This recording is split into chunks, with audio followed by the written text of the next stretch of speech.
أعوذ بالله من الشيطان الرجيم بسم الله الرحمن الرحيم اقتلوا يوسف أو اطرحوه أرضا يخل لكم وجه أبيكم وتكونوا من بعده قوما صالحين۔ تم یوسف کو قتل کر ڈالو یا دور کسی غیر معلوم علاقہ میں پھینک آؤ، تمہارے باپ کی توجہ خالصتاً تمہاری طرف ہو جائے گی اور اس کے بعد تم صالحین کی جماعت بن جانا۔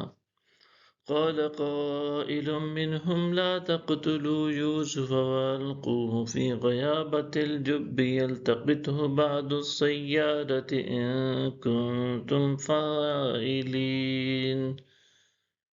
ان میں سے ایک کہنے والے نے کہا، یوسف کو قتل مت کرو اور اسے کسی تاریک کنویں کی گہرائی میں ڈال دو، اسے کوئی راہگیر مسافر اٹھا لے جائے گا اگر تم کرنے والے ہو۔ قالوا یا ابانا ما لک لا تأمنا علی یوسف وإنا له لناصحون۔ انہوں نے کہا، اے ہمارے باپ، آپ کو کیا ہو گیا ہے؟ آپ یوسف کے بارے میں ہم پر اعتبار نہیں کرتے، حالانکہ ہم یقینی طور پر اس کے خیر خواہ ہیں۔ ارسلہ معنا غدا یرتع ویلعب وإنا له لحافظون۔ آپ اسے کل ہمارے ساتھ بھیج دیجئے، وہ خوب کھائے اور کھیلے اور بے شک ہم اس کے محافظ ہیں۔ قال انی لیحزننی ان تذهبوا به وأخاف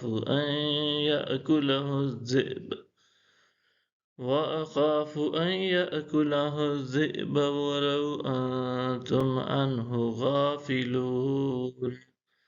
انہوں نے کہا، بے شک مجھے یہ خیال مغموم کرتا ہے کہ تم اسے لے جاؤ اور میں خوفزدہ ہوں کہ اسے بھیڑیا کھا جائے اور تم اس سے غافل رہو۔ قالوا لئن أكله الذئب ونحن عصبة إنا إذا لخاسرون۔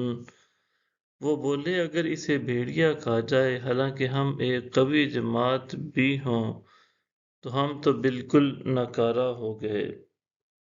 فلما ذهبوا به وأجمعوا أن يجعلوه في غيابة الجب وأوحينا إليه لتنبئنهم بأمرهم هذا وهم لا يشعرون۔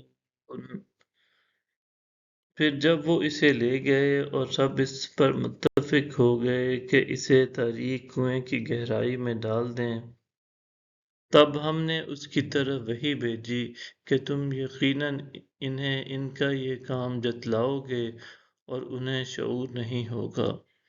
وَجَاءُوا أَبَاهُمْ عِشَاءً يَبْكُونَ۔ اپنے باپ کے پاس رات کے وقت روتے ہوئے آئے۔ صدق اللہ العظیم۔